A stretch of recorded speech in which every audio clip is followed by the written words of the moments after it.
In INST C5, Digital Citizenship Technology Coaches Model and Promote Digital Citizenship, I mastered the standard in 5A. Model and promote strategies for achieving equitable access to digital tools and resources and technology related to best practices for all students and teachers. This is very important. In ESPE 7700, I had to create a wiki by utilizing PBWorks. I think this is a very resourceful tool for students and teachers alike because it's an interactive tool.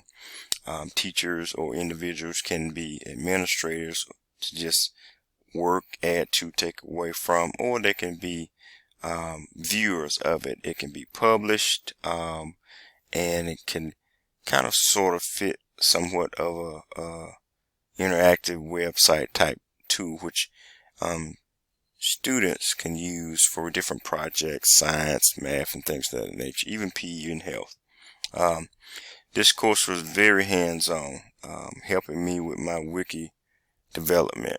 It was very important, and it was a slow process because, like I said, it's not something that I was accustomed to.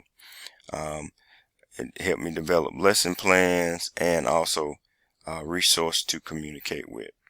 The learning base was very high because the materials covered concentrated on student and technology implementation in the classroom. And that's very, very important for the 21st century learning environment. The book was optional, but I got it anyway to hold on to for future reference, and something I can revert back to that can give me some, knowledge on different situations when it comes to strategies in the classroom. I met the standard by creating a wiki, the interactive wiki, as I stated before. I think this would be a very good tool for anyone to utilize and understand, and it is very user friendly. Thank you.